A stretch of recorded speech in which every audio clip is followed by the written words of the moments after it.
Incoming transmission. Welcome. This is True Spies, the podcast that takes you deep inside the greatest secret missions of all time. Week by week, you'll hear the true stories behind the operations that have shaped the world we live in. True Spies. You'll meet the people who live life undercover. What do they know? What are their skills? And what would you do in their position? This is True Spies. When you're living this intense life, living a lie, there is some sense that this is some kind of outlet. So much as there's anything in the public sphere about them, the Swinging Spies legend is sort of what circulates, and they certainly were that. They were spies. They just liked to party. I'm Sophia Di Martino, and this is True Spies from Spyscape Studios. The Swinging Spies.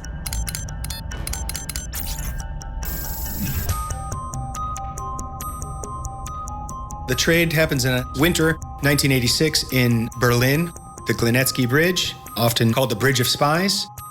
On a crisp Berlin morning, a crowd gathers for an old favorite of Cold War theater.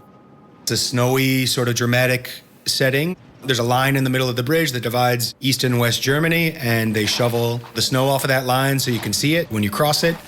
This is a performance that, by 1986, has become familiar to the players on either side of this stage. There's this amazing Cold War character, Wolfgang Vogel, East German lawyer, who was sort of like the main broker for many, many years of East-West spy trades. He drives a gold Mercedes. Journalists and photographers hop from foot to foot, rubbing their hands together in the freezing winter air. Though several spy trades are scheduled for this morning, everyone knows the headline ticket. Karel and Hannah show up and they are dressed. Hannah's got a fur coat, fur hat. Karel's got a trench coat and a fedora. They look fancy. He's got a Brooks Brothers suit on. Immediately, the cameras start flashing.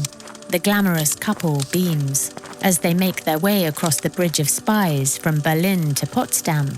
His Gucci loafers leave tracks in the fresh snow. They're dressed luxuriously, giving the middle finger to the people that had arrested them and held them. It's a real classic visual of late Cold War. They cross that line and they get in the gold Mercedes and drive away over to the eastern side, and they are toasting champagne with their other people that got traded back.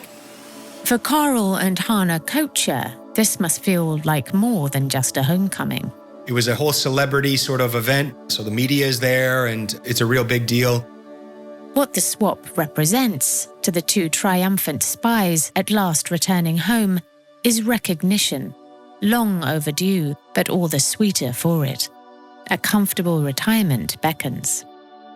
And now in this sort of final chapter, it's like, okay, now here I am going back to communist Czechoslovakia. They're going to hail me like a god. I'm the guy who penetrated the CIA. I'm going to be a celebrity. Except that's not what happens. He kind of goes back and they don't trust him because he's been living in the United States for 20 years. And a couple years later, so in '89, communism collapses. And then somebody who is associated with the old regime is sort of a dinosaur, persona non grata. So now almost a shameful figure in the public discourse. Until perhaps now. Karel Koecher always knew he was destined for greatness, and he did everything he could to seek it out. At the height of the Cold War, he arrived in New York City, a Czech sleeper agent with one near-impossible mission: to infiltrate the highest level of American society. And against all odds, he actually succeeded. Karel's is surely a story that belongs in the Cold War history books. Instead, it was relegated to the footnotes of a forgotten time. And then, in 2016, Benjamin Cunningham found himself in a village outside Prague, knocking on the door of a modest country home. Kind of heard this urban myth about the Cochers, Karel Koecher specifically, and was just curious. And so I had been a journalist in Prague for a number of years, started poking around, and friend of a friend of a friend kind of a thing, got through to Karel and reached out to him. I was pretty nervous when I went there. It's kind of this mythical reputation of a double agent, a spy, Cold War guy that's done some pretty wild things. The wild things were exactly what Cunningham wanted to find out about. He'd heard whispers of a rogue agent who played the two teams on either side of the Iron Curtain against each other, like it was nothing. A dangerous and intelligent man with an allegiance to little but his own advancement. A glamour-seeking communist with a penchant for swinger parties and New York nightlife. However, when the door opened, he was greeted by an innocent-looking old man, bald on top, but still sporting a thick white brush of a moustache. He peered out at his visitor from behind wide aviator-framed glasses. A little standoffish and didn't trust me, probably doesn't trust too many people in general, but pleasant enough, had coffee, talked with him. And soon enough, their conversation found its groove. Over the course of this encounter, and many more after it, Karel Koecher began to open up to his young guest. One, I think he sort of is a supremely confident guy that kind of thinks he can spin any situation to his own advantage. I think two, he probably was bored, an older guy that lived this racy, exciting life. And then three, I do think he sort of feels somewhat aggrieved that he's not sort of recognized in history. And so I think he kind of, in some way, thought this was an opportunity to set a narrative where he's a part of it, a Cold War narrative where he is a major character. In the book that Benjamin Cunningham eventually wrote about Karel Koecher, called The Liar, he would come to agree with the old spy's assessment. Contained within his story was indeed a parable of Cold War history, just perhaps not the one that Cocher had imagined. I guess the subtitle of the book, How a Double Agent in the CIA Became the Cold War's Last Honest Man, that's sort of what I was trying to get at, right? It's not that he's honest in the traditional sense, but I think his story is an honest representation of a lot of what happened in the Cold War, okay? So we have heroic stories, and no doubt there's real stories of real heroes and real injustices and real politics and real near misses at nuclear war. Those things did happen. But on a day-to-day basis, all day, every day, a lot of it is complete nonsense. To step into the world that Cocher so skillfully navigated is to step into a world of Cold War confusion and chaos. Agents, double agents, triple agents. Vast defense budgets devoted to the business of frustration and deception. The way Cunningham sees it, there's very little space for true heroics in such a duplicitous world.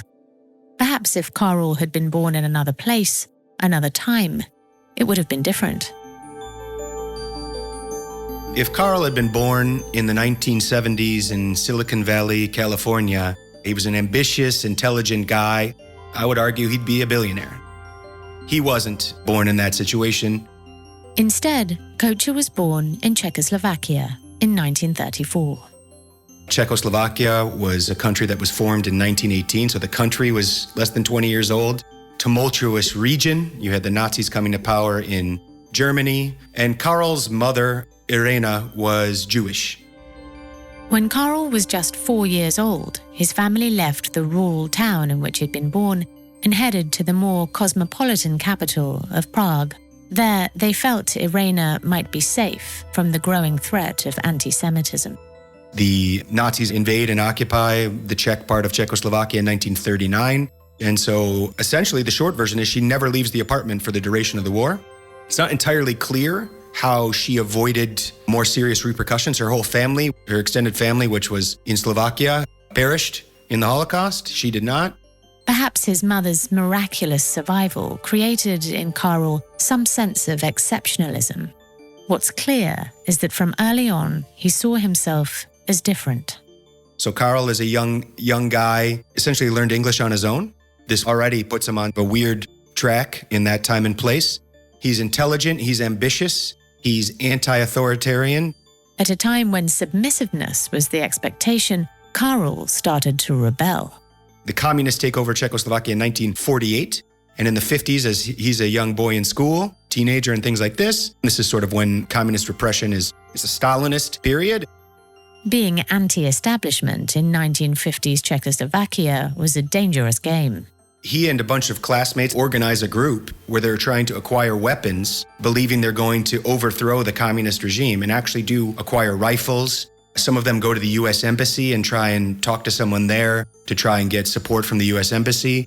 Already, the boy believes he is destined for greatness, but he's about to learn an important lesson. It sort of turns out one of the kids was a government informer, so this nascent rebellion is stamped out pretty quickly, and you might be put to death for that. For the first time, Karel has been caught playing with fire. Yet somehow, he walks away unscathed. I guess all societies, even Stalinist societies, accept that 16-year-olds act like jackasses sometimes. This close shave is his first encounter with the STB. So the STB it stands for Státní bezpečnosti, which is state security. It was basically the Czechoslovak equivalent of the KGB. They spy domestically and they spy internationally. They engage in intelligence and counterintelligence. And so they are the sharp end of the stick in a totalitarian or semi-totalitarian system, as well as the Foreign Intelligence Gathering Service, this massive bureaucracy. And part of the job of this massive bureaucracy is to keep tabs on young troublemakers. By the time Karel's leaving school, the STB has a thick file on his many childhood rebellions. Karel, always a brilliant student, wants to study physics at university. Mysteriously, his application is rejected. When he applies again the next year, it's the same. These agencies are highly influential, contrary to the myth of a communist utopia. It's not a fully merit-based system based on who gets what job and who gets to study what at university. There are elites and there are people who are blacklisted and that sort of thing, and more or less he's blacklisted. This system of obstruction is designed to extinguish any rebellious spirit. But in Cocher, it does something else. With his personality, a guy who really is ambitious, this is sort of like pouring fuel on that anti-authoritarian fire that he's got burning inside of him.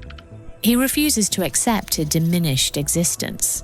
If he can't go to university, fine, he's got other options.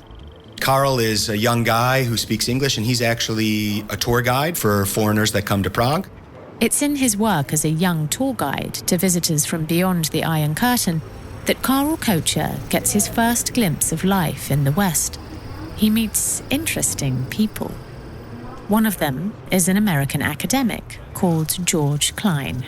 He was a literature professor there, and he was coming to Prague to study Czech literature, Eastern European literature, or whatever. But that wasn't Klein's only reason to be in Prague. Klein is aligned with American intelligence.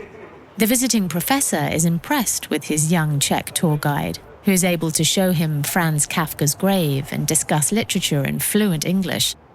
Meanwhile, Karel is finally admitted to university to study physics after an old teacher vouches for him.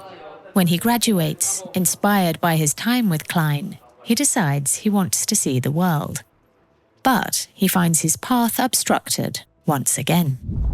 He applies for this United Nations program to go teach in Cameroon for a year. They deny him a passport.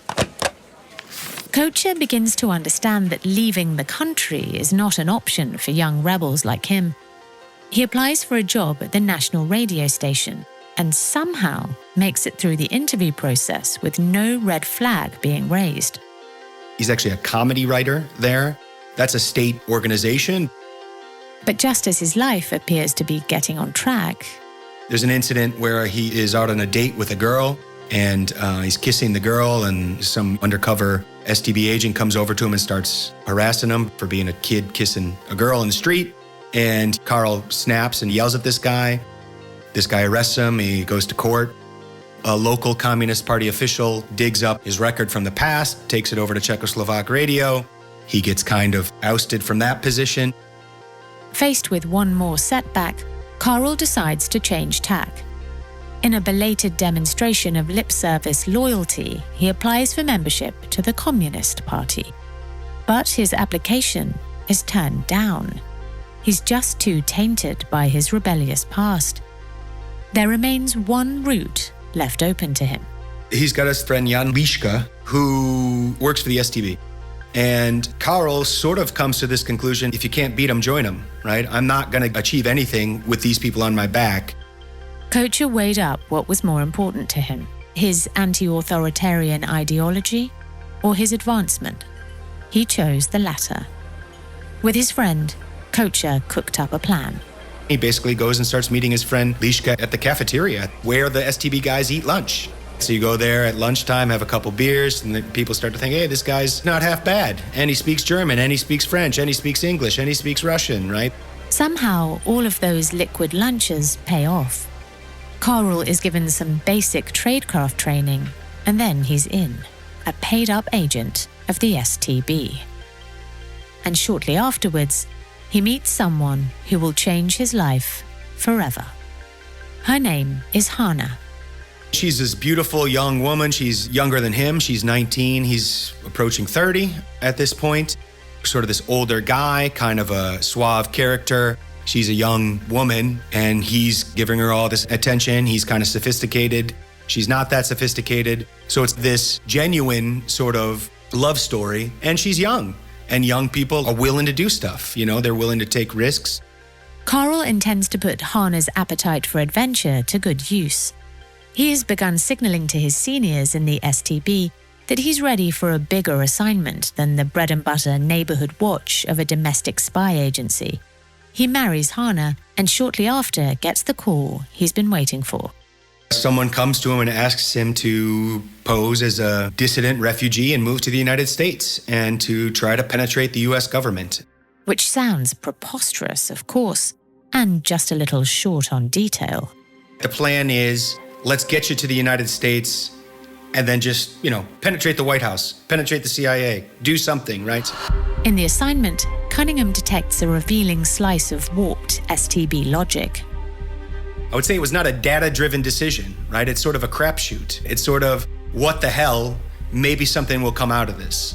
Karel Koecher must know that the task before him is deranged. But that doesn't put him off. Quite the opposite, in fact. It kind of feeds his ego. He's like, finally, they are giving me something important. And he also has the senses like, all right, I can go to the US. I'm ready to take this on. Somewhere inside himself, he kind of believes he could do this. And not without good reason. Karel Koecher may be showing up to a crapshoot, but he has every intention of emerging the winner.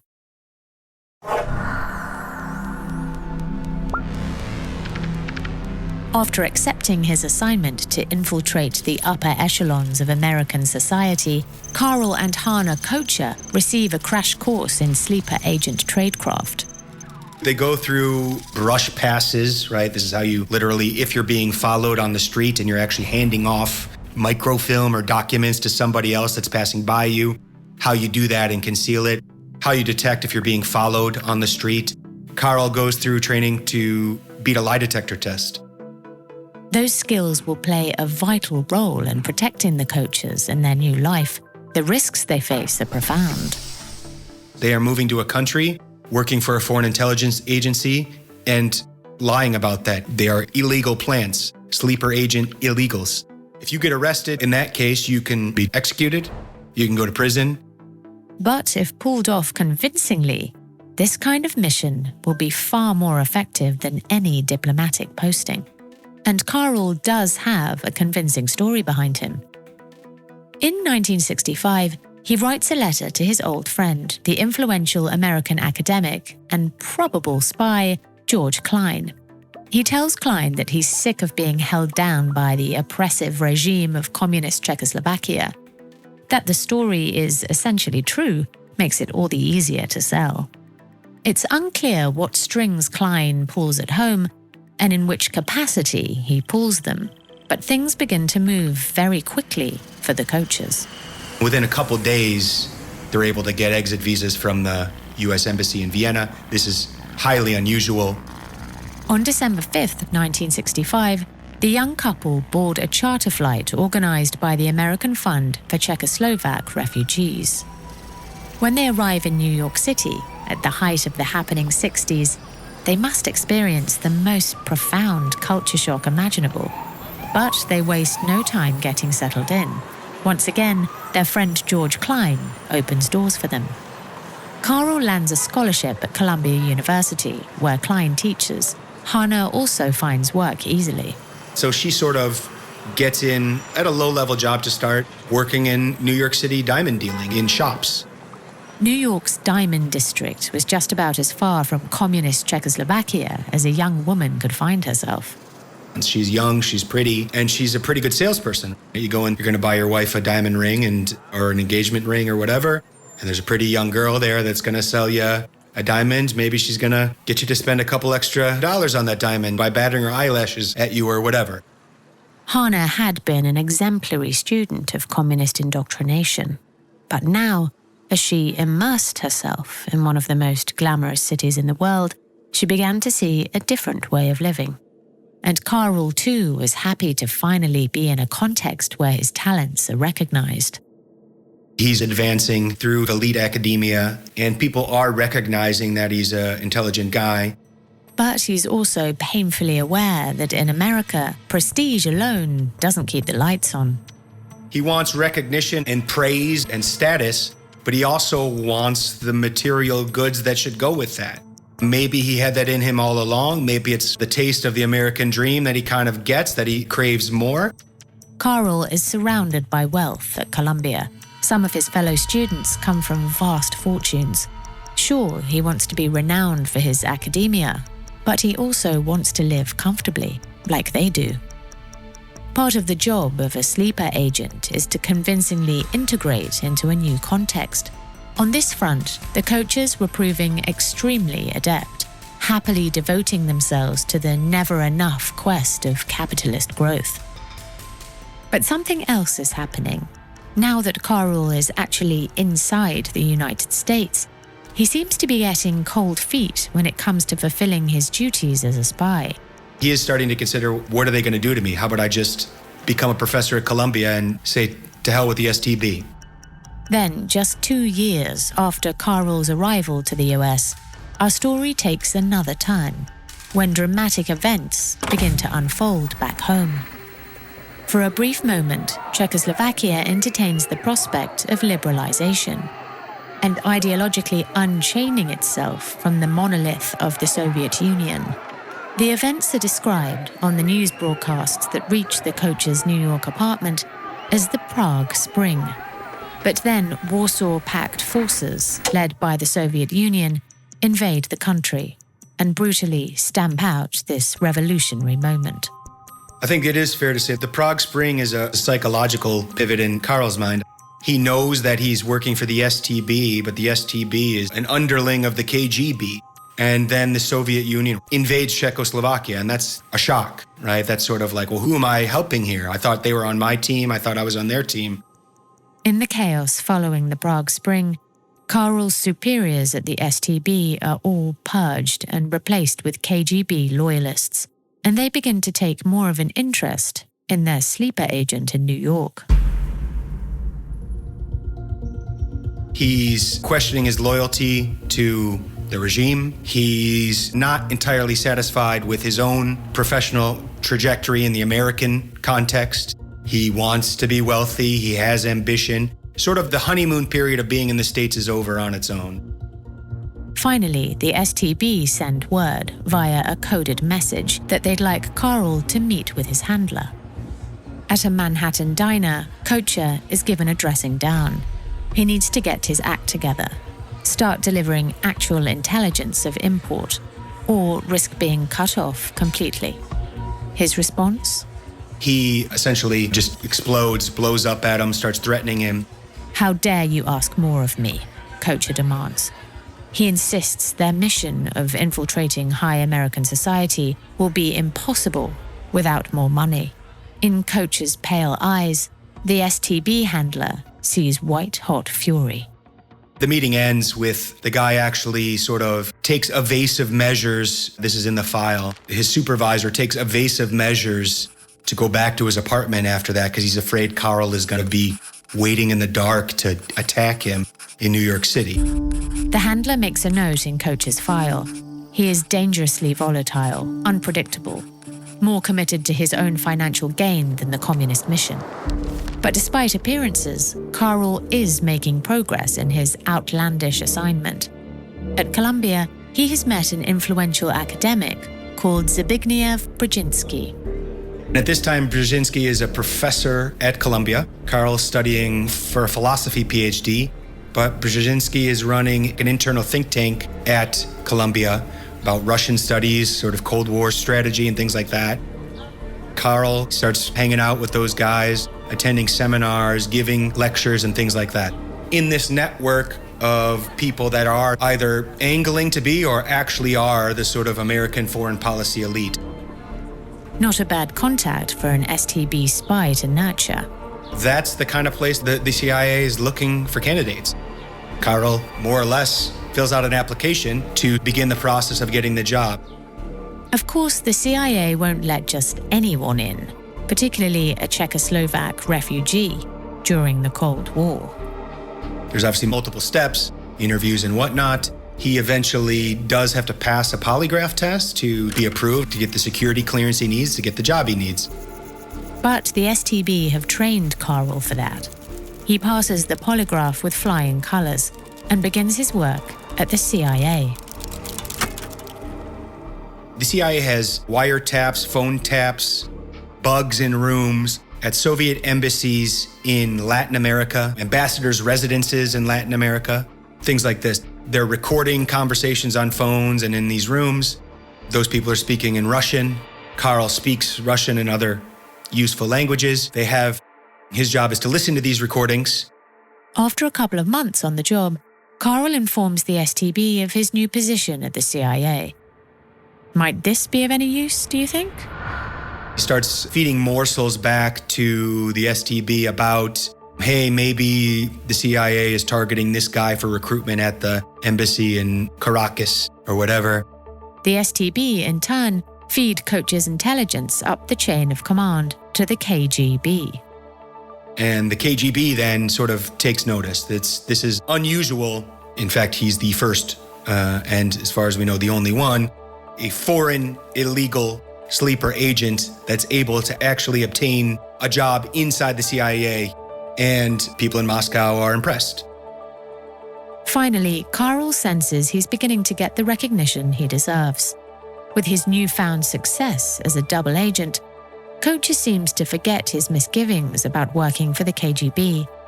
Once again, ideology takes a back seat.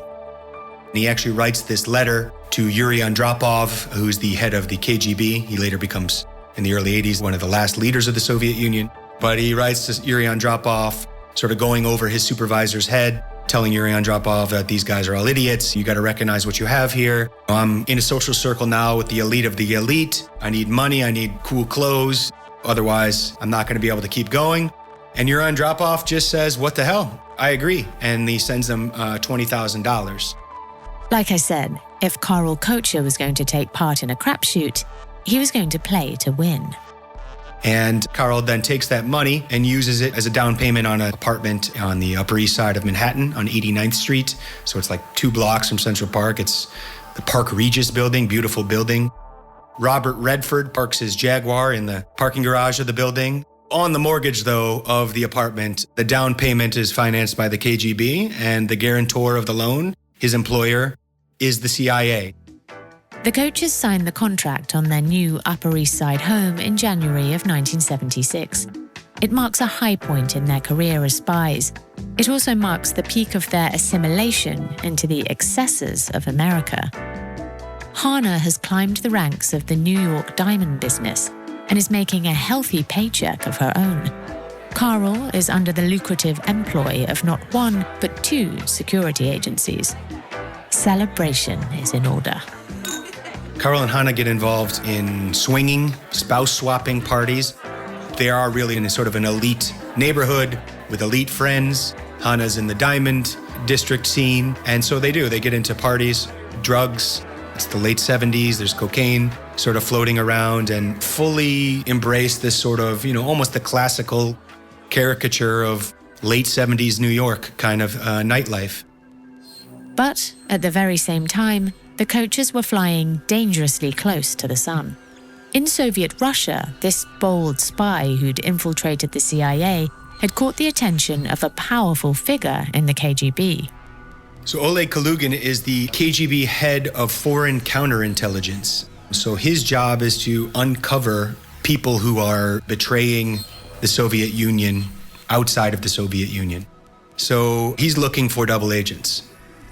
Kalugin sees cause for concern in the volatile Czech spy with a case file overflowing with insubordination.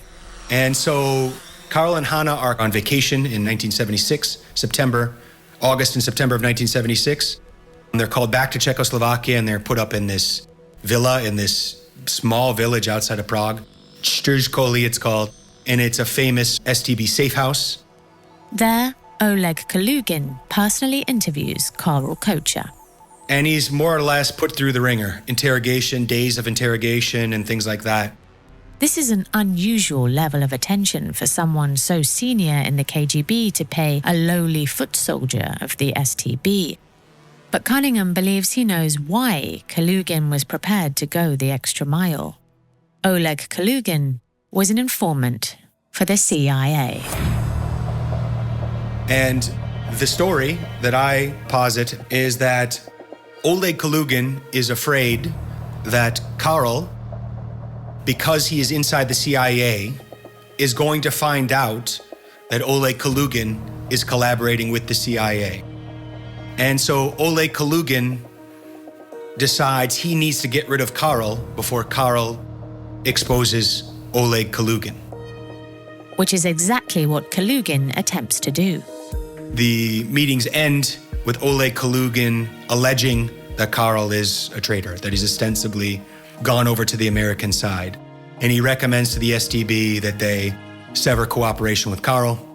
The STB demand that the Cochers stay in Czechoslovakia and make an appearance on national television to out themselves. Karel outright refuses. Essentially, the STB is afraid to kill him or jail him because Karel and Hanna are both American citizens at this point, and that this might create more problems, do more harm than good. So they let him go, but they basically order him to stop working for the CIA, and they more or less sever communication with him. When Karel and Hanna return to the United States, they're out in the cold, disconnected for the first time from the STB. The irony here is that in November 1976, Jimmy Carter's elected president and inaugurated in January 77, and his national security advisor is Zbigniew Brzezinski. The same Brzezinski that Cocher had grown close to at Columbia University. Pretty much at the exact time where one of his contacts achieves the absolute maximum, most sensitive position he could possibly achieve, a couple months before that, the STB had severed communication with Karel. So Karel was never called upon to utilize his high-power connection. Instead, the Cochers try something radical. They attempt to live an honest life. Karel back in the circuit of academia, Hanna still working in the Diamond District.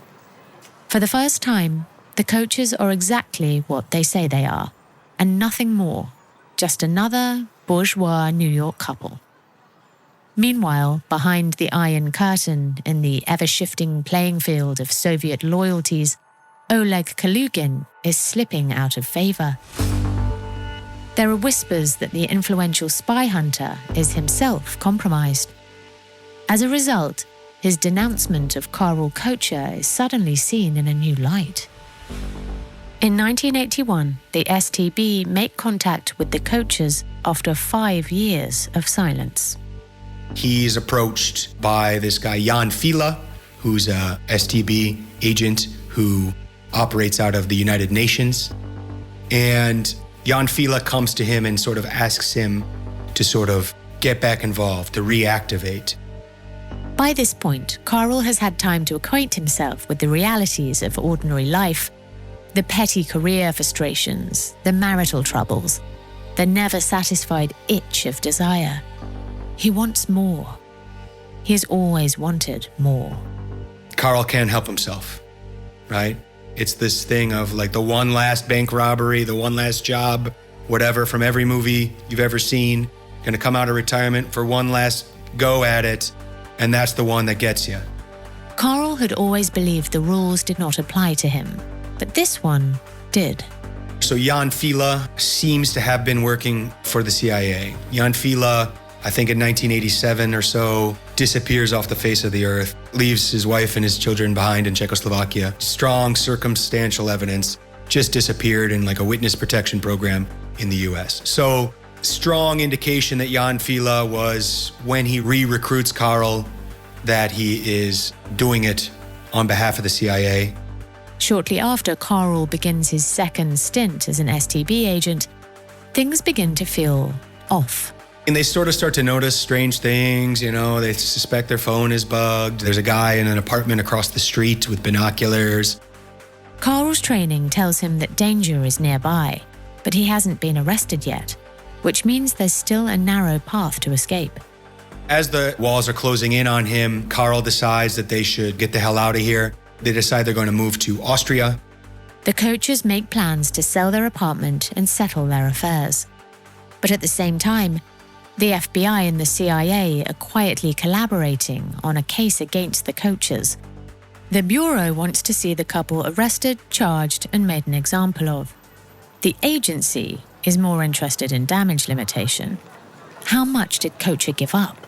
Who else is active in his network? It's only a matter of time before they strike. Karel visits Hanna at her office in the Diamond District. He comes out on the street, and there's a guy waiting for him on the sidewalk. Hanna is also picked up, and they go to this hotel, the Barbizon Plaza. There, the FBI and CIA interrogate them individually. The jig is up, they're told. We know exactly who you are. And the CIA make Karel an offer. Tell us everything, and we'll let you go home. Karel is faced with a choice of loyalty to the STB or self-preservation. I don't need to tell you which path he takes. And so Karel makes a deal, and they say, okay, we'll let you go. We'll let you leave the country and go back to Austria if you tell us everything you did. He does that and leaves. It's the last in a long line of close shaves. But Karel should know better than to take the promises of an intelligence agency at face value. The CIA may have made him an offer, but the FBI didn't.